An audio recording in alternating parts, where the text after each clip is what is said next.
जय हिंद दोस्तों। ये अंगिका जो कि क्षेत्रीय भाषा है उसका ये दूसरा क्लास है और हम तैयारी कर रहे हैं जेटेट मेंस की।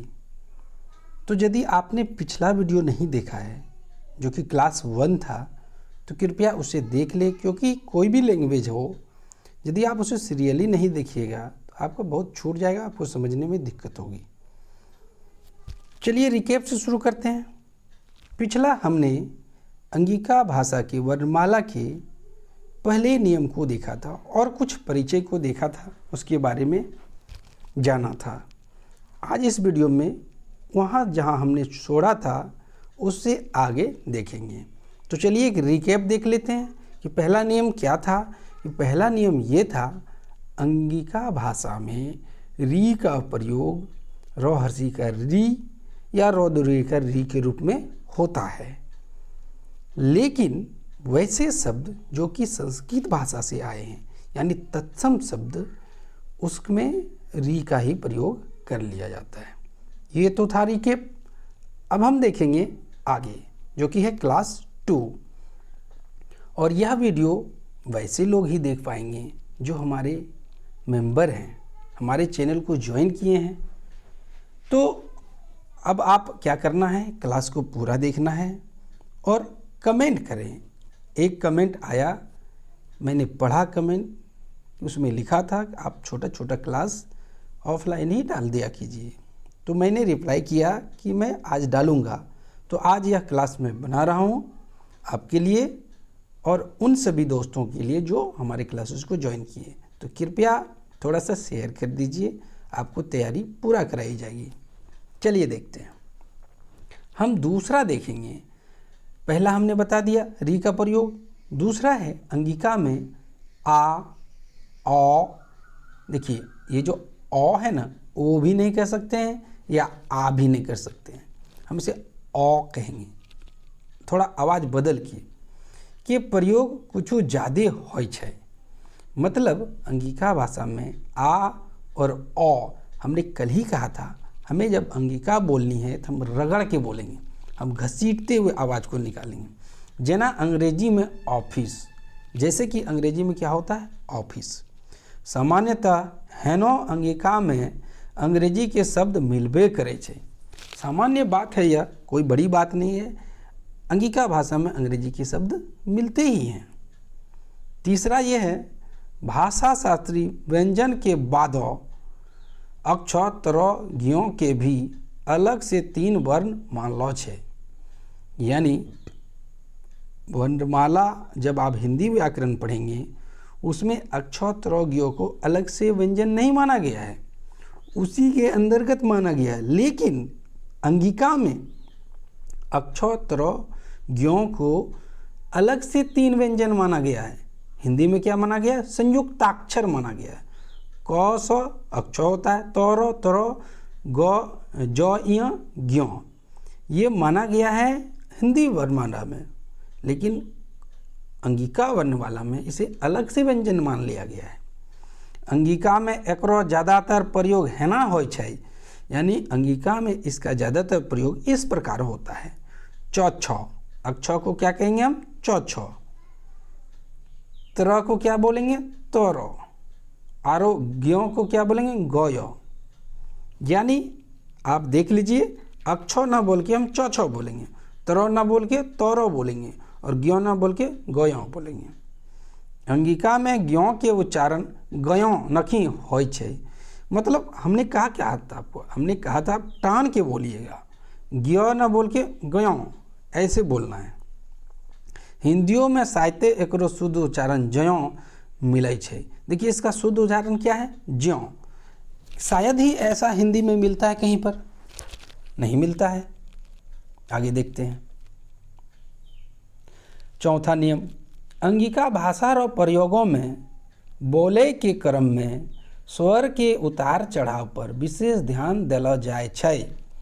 यानी अंगिका भाषा में उतार चढ़ाव, हमने क्या कहा था, टान एक होता है ना उच्चारण, जैसे बोलते अच्छा अच्छा अच्छे हैं, तो ये जो उतार चढ़ाव होता है बोलने का, उसका विशेष ध्यान दिया जाता है। जना अच्छा शब्द के प्रयोग आश्चर्य। अच्छा है, अच्छा दिखाएंगे। ये 3 तरह से, यानी आश्चर्य के लिए भी, स्वीकृति के लिए भी और प्रश्न के लिए भी किया जाता है। अब 5वां नियम देखते हैं। ऐ प्रसिद्ध एकार, एकार के ऊपर चांद लग गया है। देखिए चांद जहाँ कहेंगे चांद है लेकिन बिंदा नहीं है। ऐ इसको टानना होगा, ऐ। अब प्रसिद्ध ओकार को अ ऐसे करके बोलना होगा।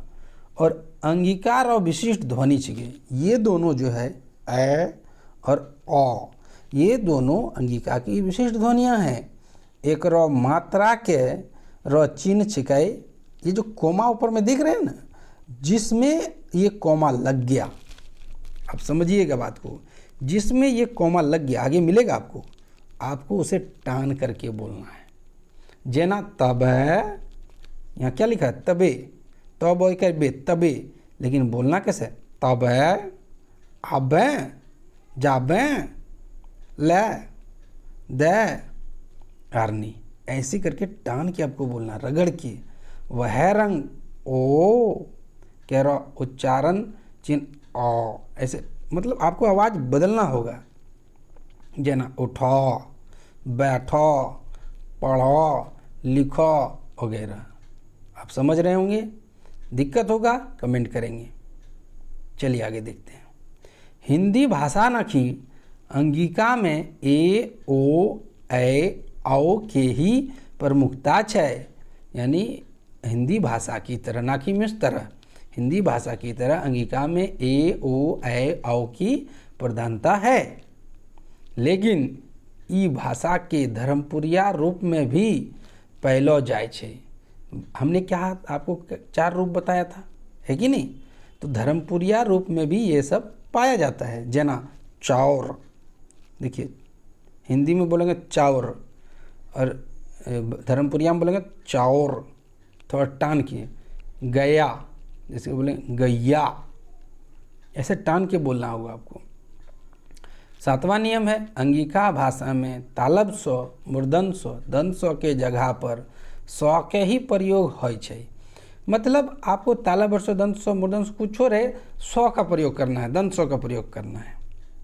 जना मानुष, वर्षा, हर्ष, आर्नी। कभी कभी मूर्धन स्व की जगह ख का उच्चारण होता है, जैसे मनुख, बरखा, हर्ख इत्यादि। यहाँ देखिए 8 नंबर में ड़ लिखा, ड़ ना होकर के दरअसल ये होगा। यहाँ पर ये जो लिखा है ये होगा अंगो, ठीक है, ये अंगो, ये अंग होगा। तो अंगिका में 8वां नियम ये कहता है कि अंगों का प्रयोग स्वतंत्र रूप में होता है। ये कह रहा है अंगों में, अंगिका में स्वतंत्र रूपों में प्रयोग में आवे छै। यानी अंगिका में अंगो स्वतंत्र रूप में प्रयोग होता है। जैसे अंगिया, बैंग, टैंग। अंगिया मीन्स होता है गमछा, बैंग मीन्स होता है मेढक और टैंग मीन्स होता है पैर वगैरह।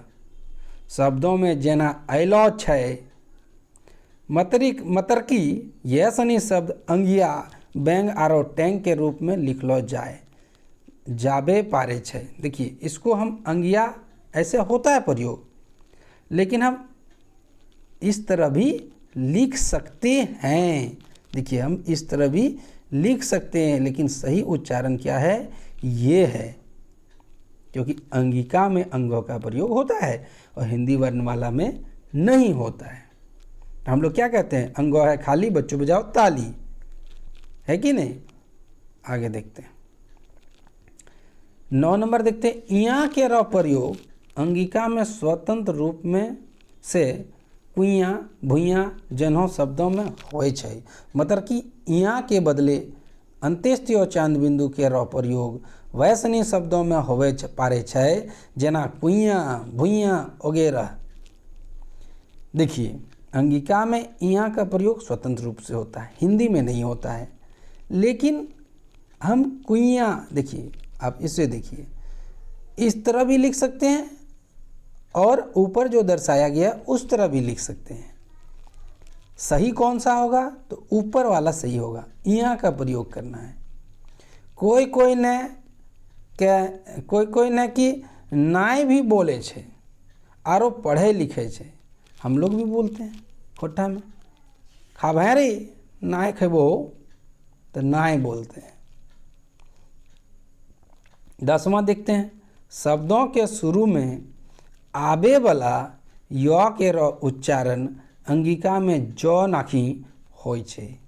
यानी यदि शुरुआत, जैसे हम लोग बोलते हैं येसु, येसु ना बोल के क्या बोलते हैं, जेसु। अगर अंत्येष्ट य का प्रयोग शुरू में हो रहा है, अगर अंत्येष्ट य का प्रयोग शुरू में होता है, जैसे यमुना, यमुना है ना, तो शुरू में यदि हुआ तो इसे यमुना ना बोल के अंगिका में जमुना बोलेंगे। क्या कहेंगे, जमुना बोलेंगे। यद्यपि यदि है, यद्यपि, तो यद्यपि ना बोल के हम लिखेंगे यद्यपि, यद्यपि। समझ गए आप। चलिए आगे देखते हैं।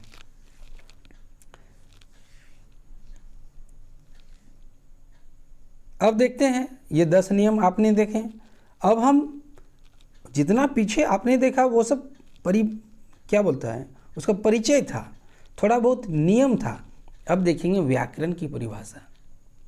व्याकरण के स्पष्ट रूपों से बुझे लेली हमरा सनी के ध्वनि, वर्ण ध्वनि, उच्चारण अवयव, स्वर व्यंजन, अनुस्वार विसर्ग के साये ई भाषा के दू विशिष्ट ध्वनि आरो संध्याक्षर तथा स्वर संयोग के विस्तारों से बुझे के जरूरत है।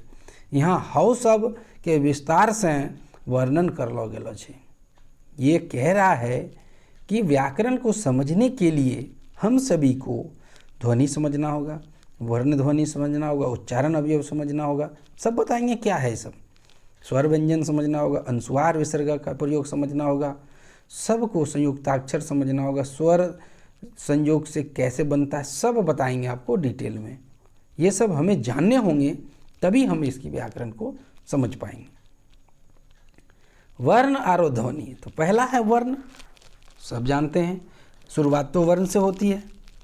वर्ण भाषा रो मूल ध्वनि के प्रतीक चिन्ह छिकै। यानी भाषा रो मूल ध्वनि के प्रतीक चिन्ह वर्ण कहाबै छै।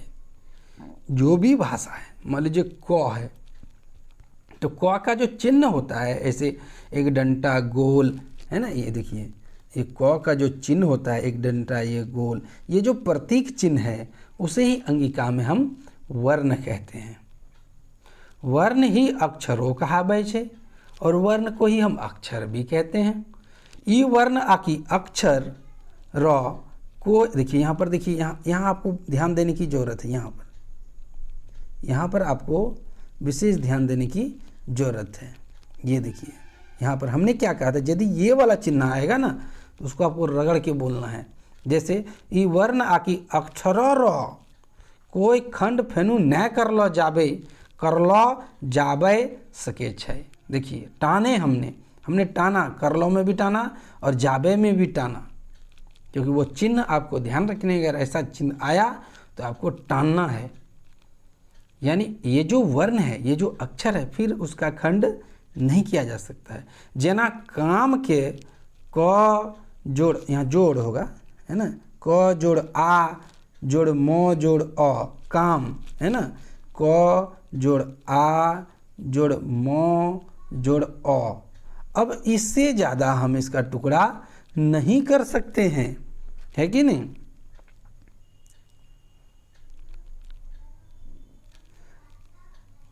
क जोड़ अ जोड़, क जोड़ आ जोड़ म जोड़ अ में विभाजित करलो जाबे सकै छै, मतलब कि फेनु एकरो खंड न करलो जाबे सकै छै। यानी इतना आप वर्ण विच्छेद कर सकते हैं, इससे ज़्यादा आप नहीं कर सकते हैं। समझ गए बात। तो चलिए आगे बढ़ते हैं। उच्चारण स्थान देख लेते हैं। अब क्या है, वर्ण आपने समझा, अब हम समझेंगे उच्चारण स्थान। शरीर के जौन जौन अंग ध्वनि के उच्चारण में मदद करे छै, भाषा शास्त्र में वह ध्वनि तंत्र या उच्चारण अवयव के नामों से जानलो जाय छै। यानी शरीर के जिस जिस अंग का प्रयोग हम उच्चारण के लिए करते हैं, जिस अंगों का मदद लेते हैं उसे ध्वनि तंत्र या उच्चारण अवयव कहते हैं। हमने कहा था सारे बताऊंगा, उच्चारण अवयव बता दिया हमने। शरीर के अहनोमुख अंग श्वास नली, कंठ, स्वर यंत्र, उपाली, जिह्वा, कोमल तालु, कठोर तालु, मूर्धा, दांत, ओठ, नाक, आरनी, छिकई, यानी उच्चारण ये सब अंग हैं। शरीर के ये सब मुख्य अंग हैं जिसका अंगिका भाषा में उच्चारण के लिए प्रयोग किया जाता है। अब देख लेते हैं, यहाँ पर एक चार्ट दिया हुआ है कि किसका उच्चारण कहाँ होता है। उच्चारण स्थानों के दृष्टि से स्वर आरो व्यंजन सिनी के वर्गीकरण ये दिया गया है। उच्चारण स्थान, स्वर दिए हुए हैं, व्यंजन दिए हुए हैं, और ये यहाँ से एक सवाल आते हैं जैसे अ, आ, औ, क, ख, ग, घ, अंग, इसका उच्चारण कंठ से होता है, इसीलिए इसे कंठीय कहते हैं। क, ख, ग जिह्वा मूल है, इसे जिह्वा मूलीय कहते हैं। आप इसे कंठ याद रखिए। ई दीर्घई, च, छ, ज, झ, इया, अंत्यस्य स ये तालु से होते हैं उच्चारण, इसलिए इसे तालव्य कहते हैं। री, ट, ठ, ड, द मूर्धन्य, ड़, छ मूर्धन स ये मूर्धा से उच्चारण होते हैं, इसलिए इसे मूर्धन्य कहते हैं। त, थ, द, ध ये दंत से होते हैं, इसलिए दंत्य कहते हैं। न, र, ल, स, ज ये वत् से होता है, यानी ऊपर से, यानी जीभ ऊपर सटता है, इसलिए इसे वत्स्य कहते हैं। हर्षऊ दीर्घऊ, प, फ, ब, भ, म ओठ से होता है, इसलिए ओठ से कहते हैं। ए, ऐ कंठ तालु से होता है, कंड नहीं कंठ तालु से होता है, इसे कंठ तालव्य कहते हैं। ओ और औ, व और फ दंत ओष्ठ से होता है, इसे दंतोष्ठ कहते हैं। ये उच्चारण स्थान है। अब देखेंगे स्वर। स्वर वर्णों के उच्चारण बिना केकरो सहायता के अपने होए छै, यानी स्वर वर्ण का उच्चारण बिना किसी सहायता से अपने आप होता है। जिह्वा आरो स्वर सीमा के दूरी के आधारों पे स्वर के चार भागों में बांटलो गेलो छै, यानी जीभ और स्वर का जो उच्चारण होता है उसके आधार पर स्वर को चार भागों में बांटा गया है। पहला ये क, ख, ग नहीं है, ये option A, option B, option C, option D है, ऐसे ABCD कह सकते हैं इसको। स्वर को चार भागों में बांटा गया, वो है विवृत स्वर, अर्धविवृत स्वर, संवृत स्वर और अर्ध संवृत स्वर। सारे बताएंगे आपको, टेंशन नहीं लीजिए, एकदम बताएंगे। बस आप थोड़ा सपोर्ट कीजिए, ज़्यादा से ज़्यादा शेयर कर दीजिए इसे, और आपने भरोसा दिखाया तो हम आपके भरोसे को नहीं तोड़ेंगे। बार बार हमारे ऊपर भरोसा रख सकते हैं आप। हम आपको मैथ पढ़ाएंगे और आपका लैंग्वेज पेपर पढ़ाएंगे, तो हम आपको ये कंप्लीट करेंगे, आप चिंता ना करें। वीडियो को अंत तक देख करके कमेंट जरूर कीजिएगा और लाइक कीजिएगा। चलिए आगे देखते हैं। पहला है विविध स्वर। विविध स्वर ऊ छकय जकरो उच्चारण में जिह्वा आरो स्वर सीमा के बीच अधिक से अधिक खाली जगह रहे। मतलब जे उच्चारण जीभ और स्वर सीमा जहाँ टच करता है वहाँ और जीभ के बीच में अधिक से अधिक यदि खाली जगह है तो उसे हम कहेंगे विवृत स्वर। जैसे आ, आप मुंह खोल के बोलिएगा आ, तो जैसे बोलिएगा तो आपको देखिए बहुत बड़ा जगह बनता है आ। आप बोल के खुद देखिए, आपने प्रयोग भी किया होगा आ, जैसे बोलिएगा बीच में गैप बनता है, इसीलिए इसे विवृत स्वर कहते हैं। ओन्हों विवृत ध्वनि अंगिका में एलो अंग्रेजी शब्द में मिले छे, जेना चॉकलेट, ऑफिस, आर्नी। तो ये सब अंग्रेजी के स्वर आते हैं अंगिका में, ये से हम कहेंगे विवृत। दूसरा था अर्धविवृत, जकरो उच्चारण में जिह्वा आरो स्वर सीमा के बीच विवृत के बनिस्पत कुछ कम जगह खाली रहे छे, यानी विवृत के मुकाबले थोड़ा कम जगह रहता है। जैसे आ, आप बोल के देखिए आ, आपका कम मुंह खुलेगा, और कम मुंह खुलेगा, और आ ज़्यादा मुंह खुलेगा। तो ये जो कम जगह रहता है उसे कहेंगे अर्धविवृत स्वर। जैसे अचंभा। समृद्ध अब देखेंगे, जब जिह्वा आरो स्वर सीमा के मध्य कम से कम स्थान खाली रहे छे।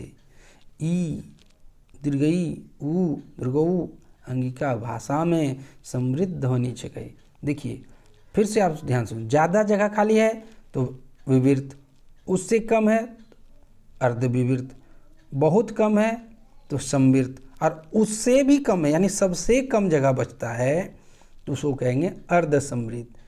जब जिह्वा और स्वर सीमा के बीच समवृत्त के बनिस्पत कुछ ज़्यादा जगह खाली रहे, यहाँ उल्टा हो गया है ना, समवृत्त से थोड़ा सा ज़्यादा, बताने में थोड़ा सा मिस्टेक हो गया, समवृत्त से यहाँ पर कुछ ज़्यादा जगह खाली रहे छे तो अर्थ समझे ना, ऐ देखिए ई ऐ ओ थोड़ा सा इससे ज़्यादा रहेगा, समवृत्त से थोड़ा सा ज़्यादा रहेगा, ज़्यादा बहुत ज़्यादा नहीं रहेगा, बहुत ज़्यादा रहेगा तो अर्धविवृत्त हो जाएगा और उससे भी ज़्यादा रहेगा तो विवृत्त हो जाएगा। तो हमने आपको ये कहा था कि हम आपको वीडियो देंगे, बहुत बड़ा क्लासेस नहीं लाएंगे क्योंकि कोई भी लैंग्वेज इतनी आसानी से नहीं सीखा जाता है, थोड़ा सा वक्त लगता है। हम आपको क्लासेस देंगे, रेगुलरली देंगे। हो सकता है दुर्गा पूजा में बीच बीच में आपको क्लास छूट जाए, लेकिन कोशिश करेंगे कि पूजा के समय में भी आपको क्लास दे पाएँ तो ज़्यादा अच्छा रहेगा। मेरा ये प्रयास रहेगा। आप सभी जानते हैं मेला है, हमारे यहाँ भी परिवार है, हमें भी लेके घूमना पड़ता है ना। तो उम्मीद करेंगे आप हमारी बात को समझ रहे हैं। अगर वीडियो अच्छा लगा हो तो लाइक करके कमेंट ज़रूर करें। धन्यवाद।